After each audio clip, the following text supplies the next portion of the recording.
to me. Maybe I was wrong, even want wasn't anything. Yeah, I could say that you didn't need any part of me. Yeah, maybe it's not me, you should be the one on your knees. So if we had another chance, I would never let you steal my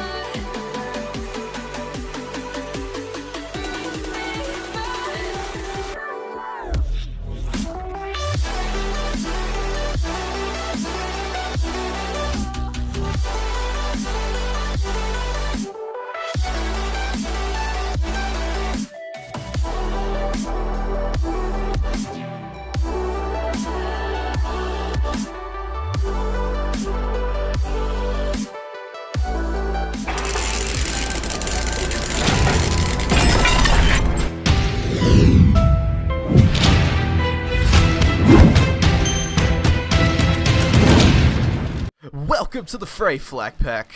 It's Termex here, and welcome back to another Borderlands 3 build video. Today, I am going to show you guys a highly requested Stagecoach Mayhem 10 build for Flak, with my rocket launcher chilling in the background over there. But yes, I finally got the build together, and I gotta say thank you to my friend Matt for hitting me up with this Stagecoach. Very amazing gun, and a lot of people have been saying that Stagecoach Flak isn't viable anymore, but I'm here to show you guys it is stronger than ever, and it still works. It's probably not the best build in the game, but it still works, even for the Maliwan Takedown. But yes, before we get into the video, guys, make sure you leave a like on the video, subscribe if you're new, and make sure you hit that bell so you don't miss out on any of my Mayhem 10 Flak builds. I'm very excited to show you guys all those builds, so let's get right into this one. Starting off in the Stalker Tree, we're going to be putting 5 points in Furious Attack, so we can get our gun damage bonuses when shooting an enemy. One shot's going to get us up to 10 stacks fairly easily. 5 out of 5 and Eager to Impress. When we get a kill, we get our action skill back quicker, and 1 point into Self-Repairing just to go further into the tree. 3 out of 3 in a Turn-Tail and Run. When we're standing still, we're going to be getting 25% extra gun damage and 12% extra fire rate, but this is mainly for the health regeneration and the damage reduction while moving. It's one of those perks Flak kind of needs for more survivability. 3 out of 3 into the Fast and the Furious. This is so we can get the extra movement speed and gun damage.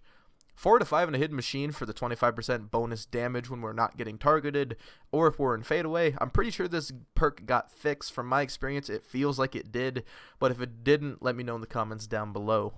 4 out of 5 in a Rage and Recover for the extra health regeneration after a kill, and the Stalker Capstone, the power inside. So when we activate our action skill, we get that 25% extra damage, but of course, if we're at full health, that goes up to 50%. See someone that you know and they ask you how you are, you just have to say that you're fine when you're not really fine, but you just can't get in. Over into the Hunter Tree, we're going to max out points into Leave No Trace, because it wouldn't be a Stagecoach build without Leave No Trace.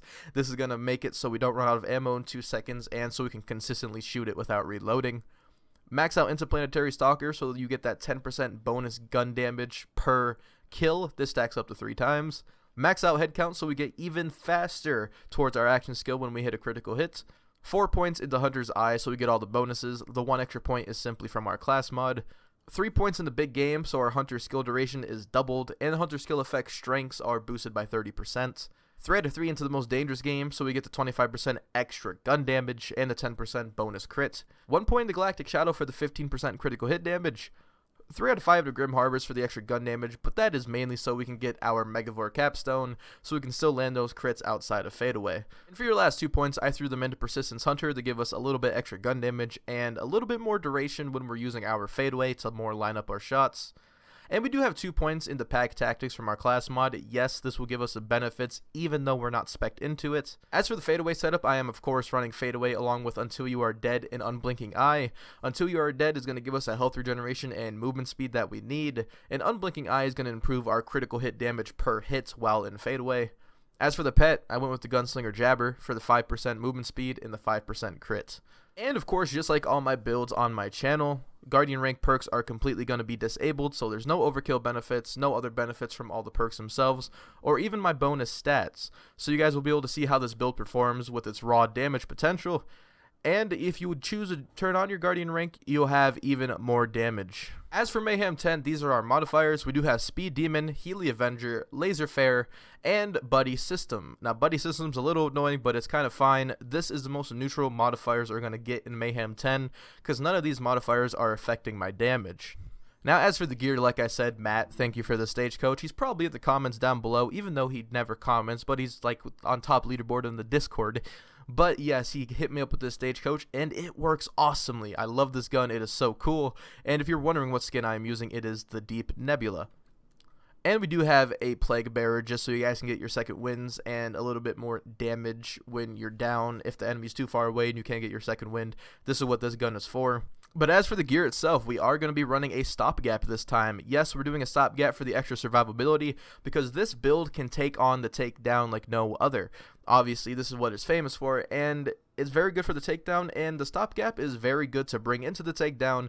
Ours just happens to have the ASE for cryo damage, but if you don't know what the stopgap does, when your shield breaks, you become immune to any damage for 5 seconds, and it's actually really, really cool. I don't know if this is on a cooldown or if it's just on next recharge, but it helps out a lot with survivability. As for our grenade slot, we do have the It's Piss, so when we damage enemies, we get that 20% increased damage for 6 seconds. You know when this effect is applied when enemies look like they have the radiation effect on them, and ours has an ASE 50% corrosive. As for the Relic, we do have the Pearl of Knowledge, again, with fire rate and magazine size. I swear this Relic is in, like, most of the builds I make, but it's completely fine, completely awesome Relic, and of course we get those stacks in the extra 90% damage at max stacks. But we're putting out 25 pellets per shot, so if we just land one shot with all of our pellets, we get all these bonuses.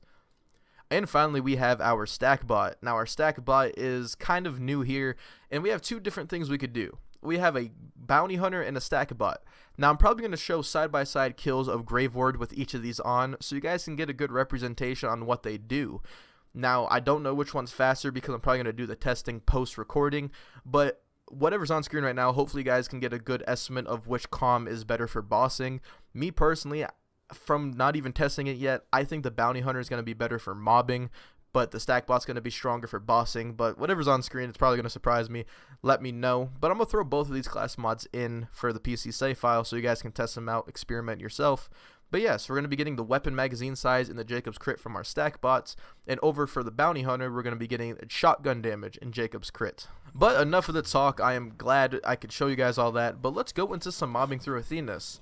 Now, one big downfall of the Stagecoach is something like Athena's mobbing is not really what it's meant for. It's more meant for bigger enemies and Maliwan takedown kills. Because if you don't hit all your pellets, you're obviously not going to get the damage of the Stagecoach. But I will try my damn best to make it look good. It should be able to take us through Athena's, I hope. So let's go into Fadeaway. Let's take out this buddy system because they are kind of annoying. There we go. Take out that Nog. And we died to a barrel. That is a good start to this run. Anyway, we got back up. Second win. Boom. Whoa, whoa, whoa. Calm down with the teleport. Enemies love to teleport when you're in Fadeaway. It's one of their favorite things. But yes, as you guys see, this is basically how it used to be. Nothing really changed. And yeah, nothing really changed whatsoever with this build. It still works. It's still fun. It's just, it lacks what I think my other build was just so good at. My freaking Monarch build was just so good at mobbing, so good at bossing that playing a selective shot playstyle is almost kind of boring in a weird way to me. But that's just me personally. I just wanted to get this build to work, and I'm glad I did. Obviously, you probably could be doing more damage with a 200% action skill active ASE, but this is mainly for bossing. This is mainly what the Stagecoach is for and what it's built for. But you guys let me know what you think. I think it still works, but for mobbing, it's just not my cup of tea as of right now. I have many other builds, like the Sandhawk build, just builds like that I feel overpower the Stagecoach in terms of mobbing, obviously. But, I mean, the Sandhawk could do it all, so that's kind of a bad comparison. But yeah, very fun build, guys. Had a lot of fun doing it. And I'm glad I can provide you guys with this Stagecoach. Of course, Matt got the Stagecoach, you know, shout out to him. But yeah, thank you guys so much for watching this video. I hope you enjoyed the build. And if you did, make sure you leave a like on the video. It helps me out a lot. And subscribe if you're new. And make sure you join that Flakback Discord. That Discord is very fun. We have a very nice community. All my PC builds are in that Discord. We have a trade chat, live Borderlands updates. We have all that cool stuff with all the bells and whistles. But yeah, hope you guys have a terrific day. And me and King Mong. Yeah, King Mong is actually out this time. We'll see you guys later.